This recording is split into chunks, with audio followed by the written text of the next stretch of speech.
بسم اللہ الرحمن الرحیم۔ محترم ناظرین، السلام علیکم ورحمۃ اللہ وبرکاتہ۔ ہندوستان میں ایک بہت بڑے بزرگ مولانا تمیز الدین گزرے ہیں، جن کو لوگ منشی صاحب کہتے تھے۔ ایک مرتبہ ایک گاؤں سے گزر رہے تھے، دیکھا کہ گاؤں کے لوگ جمع ہیں اور سامنے کسی آدمی کا جنازہ رکھا ہے۔ منشی صاحب وہیں کھڑے ہو گئے۔ لوگوں نے کہا، منشی صاحب آپ جنازہ پڑھائیں۔ منشی صاحب نے کہا، میں نہیں پڑھاتا۔ گھر سے پیغام آیا کہ منشی صاحب ہی پڑھائیں گے۔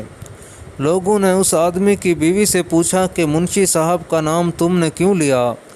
تو اس نے کہا، یہ آدمی جو فوت ہوا ہے، اس نے فوت ہونے سے پہلے کہا تھا کہ میرا جنازہ منشی صاحب پڑھائیں۔ لوگوں نے کہا، آج اتفاق سے آئے ہوئے ہیں تو جنازہ بھی پڑھا دیں۔ منشی صاحب نے جنازہ پڑھایا، اپنے ہاتھوں سے اس میت کو قبر میں اتارا، دفن کیا اور چلے گئے۔ جب دفتر میں پہنچے، جیب میں دیکھا تو ملازمت کا کارڈ غائب تھا۔ خیال آیا کہ جب میں نے اس میت کو قبر میں اتارا تو وہ کارڈ بھی قبر میں گر گیا۔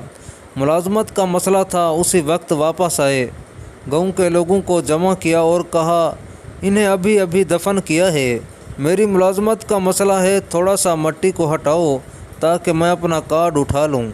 سب لوگ جمع ہو گئے۔ انہوں نے کہا، منشی صاحب بڑے اللہ والے ہیں، کوئی بات نہیں۔ مٹی کو ہٹایا، جب اس کے کفن کے قریب پہنچے تو کیا دیکھتے ہیں کہ ساری قبر گلاب کے پھولوں سے بھری پڑی ہے۔ سبحان اللہ! منشی صاحب کو اپنی ملازمت بھول گئی۔ سیدھے اس عورت کے گھر گئے اور جا کر کہا کہ اماں بتاؤ، یہ جو بزرگ تھا اس کا عمل کیا تھا؟ بوڑھی عورت نے عجیب بات کہی۔ اس نے کہا، یہ تو ان پڑھ تھا، زبانی اس نے چند صورتیں یاد کر رکھی تھیں، لیکن لکھنا آتا تھا نہ پڑھنا۔ مجھے اس کے نکاح میں آئے ہوئے 45 سال ہو گئے ہیں۔ کام یہ روزانہ کرتا تھا کہ جب صبح کی نماز پڑھ کر فارغ ہو جاتا تو قرآن سامنے رکھ لیتا اور اس کی سطروں پر انگلی رکھ کر کہتا ہے، اے اللہ، تو نے یہ بھی سچ کہا، یہ بھی سچ کہا، یہ بھی سچ کہا۔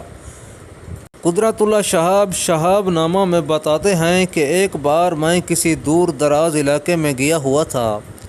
وہاں پر ایک چھوٹے سے گاؤں میں ایک بوسیدہ سی مسجد تھی۔ میں جمعہ نماز پڑھنے اس مسجد میں گیا۔ وہاں ایک نیم خواندہ سے مولوی صاحب اردو میں بے حد طویل خطبہ ارشاد فرما رہے تھے۔ ان کا خطبہ گزرے ہوئے زمانوں کی عجیب و غریب داستانوں سے اٹھ بھرا ہوا تھا۔ کسی کہانی پر ہنسنے کو جی چاہتا، کسی پر حیرت ہوتی تھی، لیکن ایک داستان کچھ ایسے انداز سے سنائی کہ تھوڑی سی رکت طاری کر کے وہ سیدھے میرے دل میں اتر گئی۔ یہ قصہ ایک باپ اور بیٹی کی باہمی محبت و احترام کا تھا۔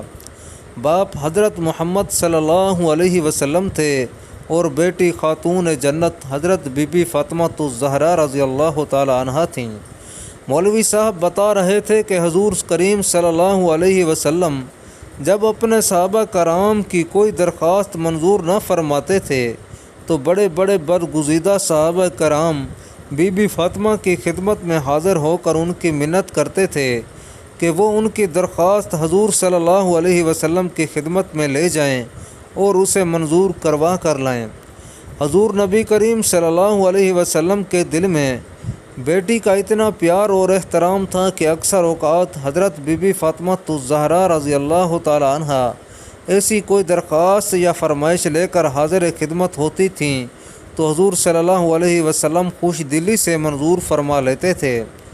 اس کہانی کو قبول کرنے کے لیے میرا دل بے اختیار آمادہ ہو گیا۔ جمعہ کی نماز کے بعد میں اسی بوسیدہ مسجد میں بیٹھ کر نوافل پڑھتا رہا۔ کچھ نفل میں نے حضرت بی بی فاطمہ رضی اللہ تعالی عنہ کی روح مبارک کو ایصال ثواب کی نیت سے پڑھے۔